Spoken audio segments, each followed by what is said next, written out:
Thank you so much, Kala, for agreeing to meet with me. It's the afternoon here in Dublin. I think it's the morning for you. Is that correct? Yes. So I really appreciate you giving up the time, and I really am interested in getting your voice on this Inclusion Dialogue podcast. So thank you. Do you mind if I start our questioning just asking how you ended up working in this space of special and inclusive education? Sure. And thank you for inviting me, Joanne, to this. So I was a public school teacher here in the United States for about 8-9 years. And during that time, I was quite involved with activism in the disability in the disability rights movement, but particularly working with individuals who are blind or visually impaired. Mm-hmm. And it's actually through my work with them that I came to even know about this field called disability studies, and so that's what sort of really pushed me in the direction of thinking about inclusion. And so when I did my when I launched right after that period of time as a teacher into my doctoral program, it was a program in special education, but very much inclusive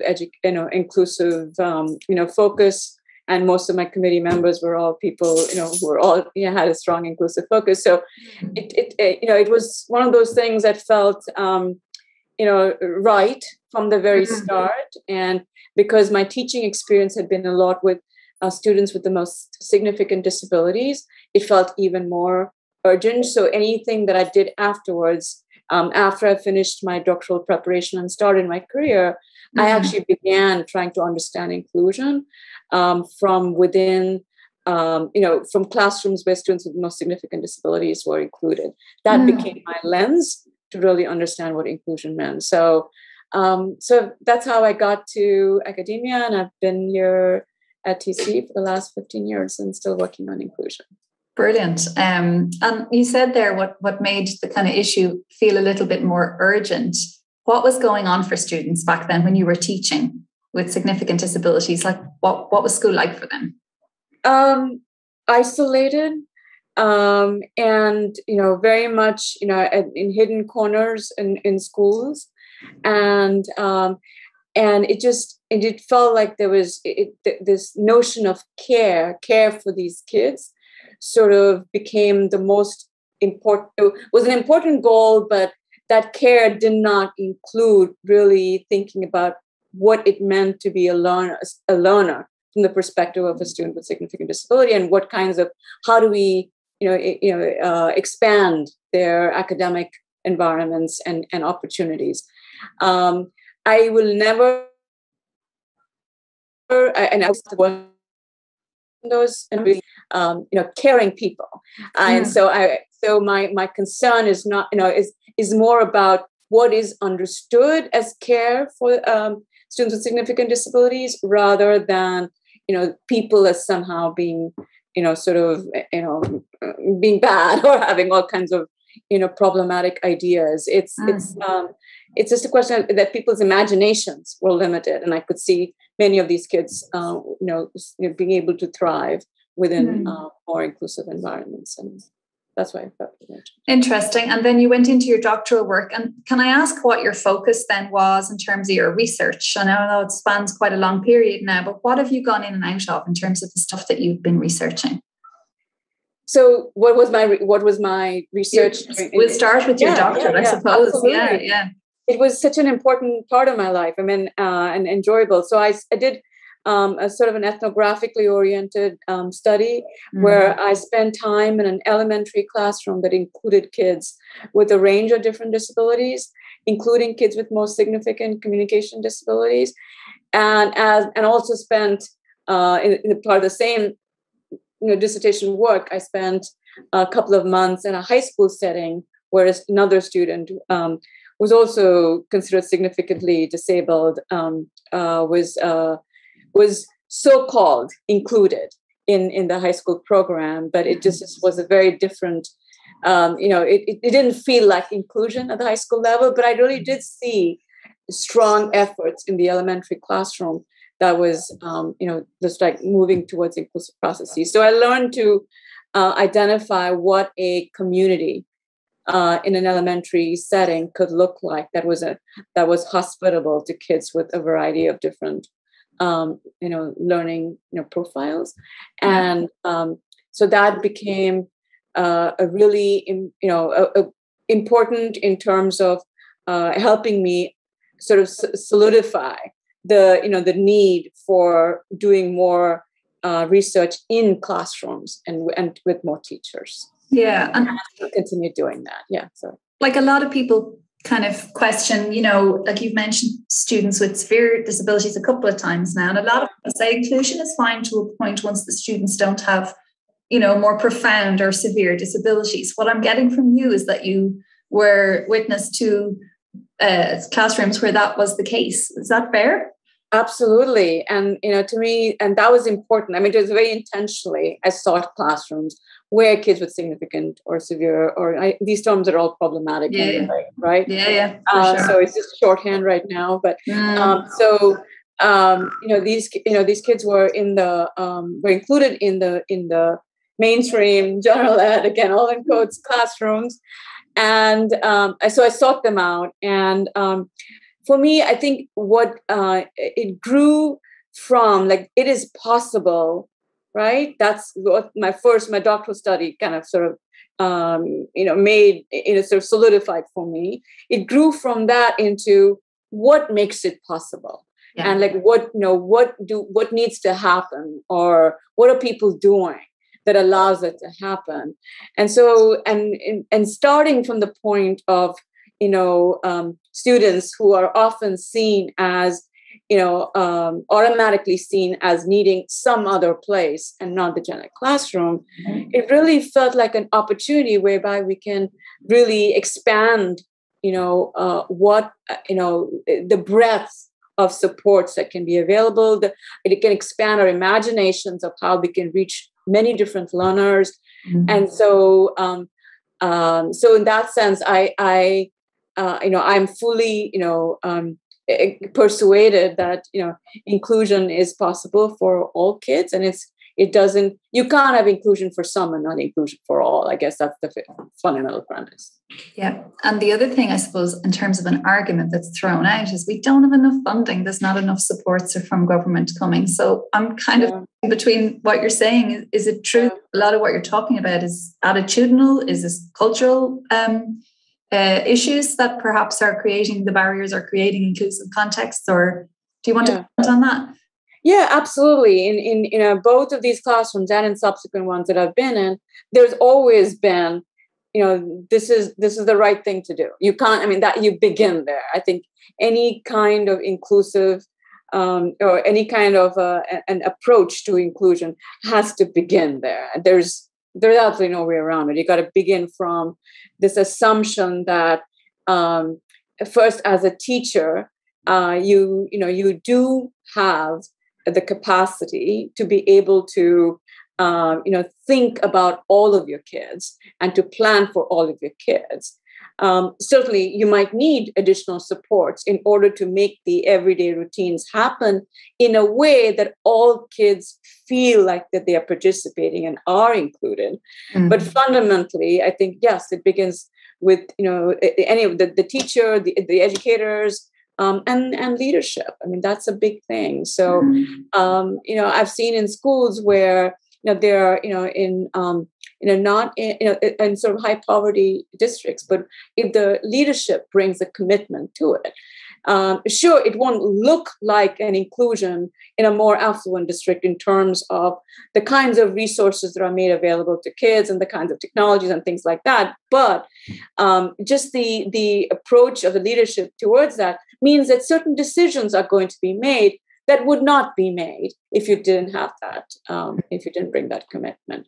Mm-hmm. So yes, absolutely. I think, certainly funding is always, needed. You need more time to build an additional, to bring in additional supports to help teachers co-plan, collaborate, and all those kinds of things, and as well as technologies that may be necessary. But with all, it still requires people educators come at it with a firm commitment to that all kids can belong in a community, and so to work towards that. And can I bring you then to kind of system level influences and what creates, and I know it's state level in the United States is distinct from Ireland, but like at what influences, like in the Irish context, you know, a lot of policymakers are looking for evidence-based research to inform their decisions around special or inclusive education. Can I get your views on that? Yeah, I will start off by saying this is what I tell my students when students are planning to become teachers in my class, when they take this one diversity course that they need to take for their various programs, right? Yeah. And I have one course with them, and so I will around inclusion, and I'll bring that to the front, and I will say, I'm not here to debate inclusion, and that's not what I'm here for. And so, that's not what we will be doing. It's more about understanding how we can create inclusive communities. So, and I think that comes from, we've been, debating this for years and years, for decades. And there's plenty of good research that shows all the benefits. And I'm sure there are very good researchers who are trying to do that too right now. But for me, the question has already been answered. For me, it's more important. The urgent task in this case is not necessarily trying to debate, does inclusion work or not, or should we not invest in inclusion? Those are not the questions that are important, as much as how can we support schools and teachers and students in in creating these inclusive communities. That to me is the more important task at hand. And I guess to me, I've already made that commitment. And I think that you can't do research and inclusion without making that commitment. Brilliant. Okay, thank you. And can I bring you maybe to your more recent work? And this was an issue that was raised in season 1 of the podcast, and it was about studies of inclusion in relation to the global north and global south. And I suppose the comparisons that can or should be drawn between very different contexts. Do you want to talk about that? Yeah, absolutely. I mean, that's been one of the things that I have not only pondered upon, but has nagged me throughout my research studies throughout the studies that I've done here in the U.S. is that I worked before I came to the U.S. I worked in a southern country, and I worked in an NGO, and I worked in supporting kids with disabilities. And I know that many of the concerns, the practices, just the conditions in which access to education for kids with disabilities and kids from minoritized communities in general, how that happens, it really would easily be seen as not inclusive or exclusionary, coming at it from a northern perspective, if you will. And if you think about, but anyway, I'm sorry. But that experience really sort of taught me that there is something more than what is available to us in meanings of inclusion that are given through these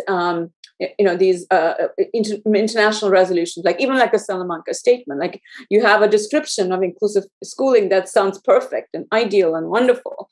It's an abstract ideal, I think, in both northern and southern contexts. But it's particularly sort of inattentive, I think, to the histories and conditions within southern contexts.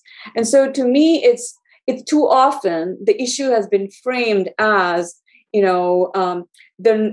got this meaning of inclusion, right, that came largely out of northern-based research many, many years ago, and then we have all these southern nations who all have to catch up. We're all trying to catch up, as it were. So it's like some nations are ahead and some nations are behind, and that's a deficit perspective right there itself. So I'd like to see really much more importance given to how inclusion or accessibility, equity, how all those are taking shape, taking form in conditions that have, that really the outcome of, vastly different histories than the North. I mean, we can't forget that, many of these nations were already disadvantaged because of colonialist policies, right? And so right now, so they're already disadvantaged. So now to sort of say that they're further behind because they haven't met the standard of inclusion that we have determined as most appropriate is to disadvantage them even further. Mm-hmm. So I think there's a lot that can be done to sort of pay attention to invite and meanings of inclusion that are emerging from Southern context. And that needs to help us see these other meanings that are given via these multinational, international agreements. We need to see them as elastic and see how does that change? How does it alter something, related to those abstract ideals?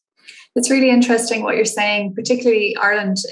Just in recent years, we've ratified the UN CRPD, and there's quite a debate here at the moment about the general comment to Article 24, its definition of not just the inclusion, but of segregation, which very neatly describes Ireland's system of special classes, which we've invested in heavily over the past number of years. But my point is that there's been people are really accepting of these international conventions and agreements, but it's causing huge tensions here in terms of our obligations. And to me, I think the issue here really is about not understanding inclusion as its ideal, but seeing it more as a process. Mm-hmm. So everybody is at a different place, and we all, need to move towards something that feels inclusive. But that has to come from, that has to be that's contingent on what's already happening in that particular region. And so I think of inclusion as movement, right? Like how are we moving from a place where we have been, which may not be empowering or actively disempowers some minoritized communities, including kids with disabilities, and how do we move to a place where we are being able to embrace more learners, more diverse learners. So I think idea of inclusion as a process to me has been what's really been missing in some of our theorizing of inclusion. And again, this is not to say that I support the expansion of special education by itself. But I think that in many countries in the world, that can be the only ways by which kids' access to education is possible for some students. And so, I think we need to consider those starting places. That's really interesting. We could talk about that for quite some time, but I'm going to just my final question to you is maybe bring you back to the United States and to talk about the teachers that you are teaching at present, and what are the key issues for them now? Where do we go now? I think teaching teaching generally is a really complex endeavor, and when we also lay expectation on our teachers to sort of teach in inclusive ways. The challenge for both us as teacher educators and for them as teachers is that if we rely on these abstract notions, if you will, then you are it becomes so unimaginable. Like when you work in conditions that are so inhospitable, or when you work in conditions that are so far removed from idealized conditions where things like UDL and all of those things can work. If they're so removed from that, then, what are we doing to our teachers? Are we giving them hope to be able to continue this work? What are the tools that we're giving them to be able to work in environments that are so antithetical to the kinds of commitments that we are trying to inculcate in them in the program? So that is really, the challenge. Like, how do you work with and against systems? How do you kind of,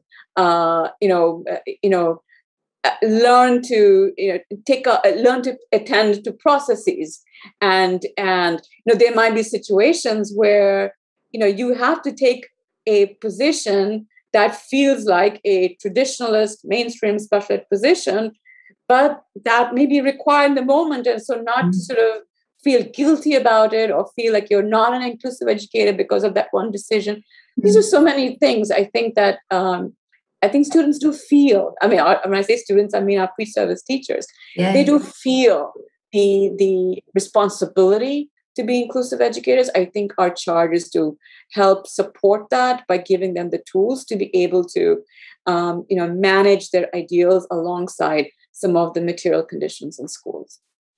I think that's really good advice to finish on. If somebody wants to find out more about your work, Hala, or do you have any websites to point people to or any publications you'd like to highlight? You can write directly to me, or you can write to my faculty your bio. Has everything on, has most of my publications on it. Great. I'll pop that up on your publications listed on it, but I'm happy to also share, and I'm happy to share. Brilliant. Thank you so much for that. I really enjoyed chatting with you. You're very welcome. I did too.